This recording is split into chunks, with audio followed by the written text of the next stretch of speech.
Medical शिक्षा पाई अल्पी शिक्षा अनुष्ठान अभिनव प्रयास। चलित 2025-26 शिक्षा वर्ष में मेडिकल कोचिंग पाई इच्छुक मेधावी छात्र छात्री निमंते आल्पी शिक्षा अनुष्ठान पक्षरु एक अभिनव स्वागतयोग्य पदक्षेप ग्रहण करा जायछि। एही प्रयास द्वारा 2026 रे एही अनुष्ठान बाजीमात करिबो बोली आल्पी शिक्षा अनुष्ठान पक्षरु आयोजित एक सांबादिक सम्मेलन में कहा जायछि। प्रचलित शिक्षानीति अनुसार एंट्रांस जरिया 50 जन छात्रों को बछा जाई पाठ्य उपकरण प्रदान सह एक वर्ष मध्य उन्नत शिक्षादान माध्यम मेडिकल शिक्षा पाई सेमानंको प्रस्तुत करा जिवो। एथिपाई कौनसी देय बा कोचिंग फीस पिलांक ठारू नियाजिवो नाही। वर्षे पर सेमाने जेतेबेले सरकारी मेडिकल कॉलेज रे स्थान पाइबा पाई योग्य विवेचित हेबे सेतेबेले 1 लाख टंका फीस बाबद अनुष्ठान को प्रदान करिवे बेली अनुष्ठान मुख्य डॉक्टर प्रभात त्रिपाठी सांबादिक मानक सूचना प्रदान करिसेंती। स्वागत आल्पीर ए प्रेसमिट को आम आज प्रेसमिट डाकिबार मुख्य कारण होची ओडिशा रे विभिन्न अनुष्ठान मान रही जो मैंने मेडिकल कोचिंग प्रदान करते एवं ओडिशार पिलामानकर गोटे स्वतंत्र क्रेज रही जो मैंने मेडिकल प्रिपरेशन करती एवं डाक्तरी होगापी चिंता करती। आल्पी एमती एक पदक्षेप आनी जो थिरे पिला माने मेडिकल प्रिपरेशन करेंगे आम 50टी पिला बाछिकी नौचु बा एंट्रांस कर नौचु जो पिला माने एठी प्रिपरेशन करेंगे वर्ष भितर आमको कौन देय देवे नहीं बा कौन टंका देवे नहीं। जितेबले गोटे वर्ष पर से मेडिकल पाइबे गवर्नमेंट सीट रे पाइबे आल्पी को से 1 लाख टंका देवे जहाँ होकर आम टीचर मैंने जो पढ़ेबे तांकर पाउना बा राशि। तेणु आम ये ग्यारंटी दौचु जो पिला माने एठिके आसीबे आमे बाछिबू तांकू एवं मेडिकल पाइला भाया पिला आमे नबू गोटे वर्ष पर 100% जमी पिला गवर्नमेंट सीट रे पाइबे से आमे पूरा चेष्टा करूँ। ये आमे 12 घंटार प्रत्येक दिन 12 घंटा पाठ पढ़ेबू बा पाठ आदाय करूँ जे पिला गोटे भल मेथोडोलोजी भितर रहिबो रिजल्ट जमती हम और 2026 रे आमे पिला बाजीमात करेंगे 100% मेडिकल सीट पाइबा गवर्नमेंट रे।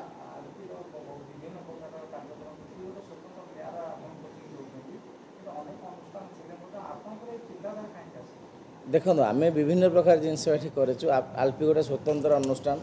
आम विभिन्न अनुष्ठान रे पाठ पढ़ला पर आल्पी भली एक अनुष्ठान करूँ। ये ब्राह्मण कोटा आगे लंच होती इंडिया रे जोटा नहीं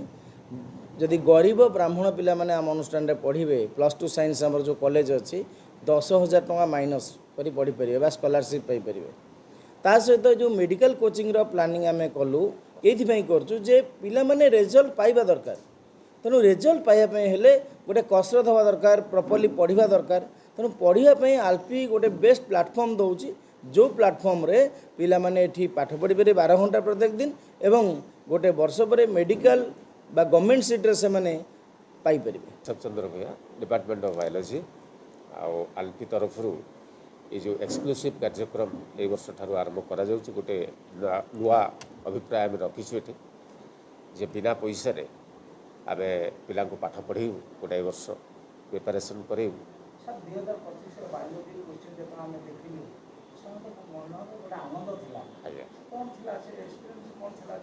क्वेश्चन देखो क्वेश्चन स्टाटस जहाँ आसूँ नेशनल लेवल रे नीट रे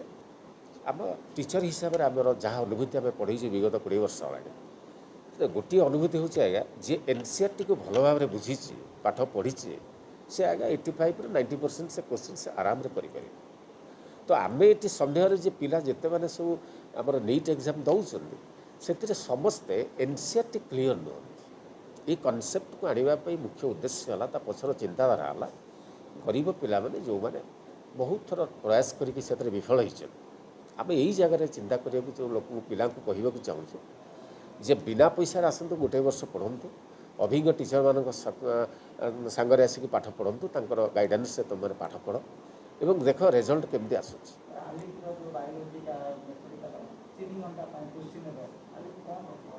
आम आमर क्लास कार्यक्रम प्रतिदिन रहिबो 2 घंटा लेखा माने बायोलॉजी तरफ कहूँ 2 घंटा लेखा रहिबो सकाळे तार आज जहाँ पढ़ागला आसंता दिन तार टेस्ट रहिबो पुणी प्रति रविवार दिन गोटे फुल टेस्ट रहिबो ए कार्यक्रम अच्छी डाउट क्लियरेंस रही तो पाखापाखि 24 घंटा आप देखिए 24 घंटा 18 ରୁ 20 घंटार कार्यक्रम ये पिला देकी आम चलने प्रस्तुत रही।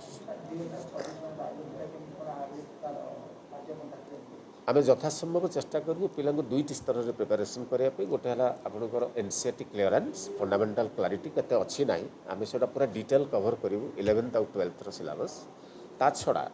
एडिशनल क्वेश्चंस और नीट ओरिएंटेड क्वेश्चंस जहाँ जहाँ कर मैक्सिमम एंड तार मटेरियल्स आम पाखे अच्छी से गुड़ा पिला आम प्राक्ट करेंगे एवं जो टेस्ट हम टेस्ट पिला माने ठीक भाव पढ़ुं कि ना से गोटे आमको फल नब आम से जापर पिलार स्टाटस कौन अच्छे यही अभिप्राय नहीं कि आम आगेचु और समस्त गार्डियन मानक आपण द्वारा अनुरोध जे यही जो प्रयास आलपी जारी रखी से भाग नियंतु एवं एंट्रांस आसिक देकी निज क्वालिफाई करके भाग नियंतु। कटकरू रजत कुमार महांती का रिपोर्ट सत्य समाचार।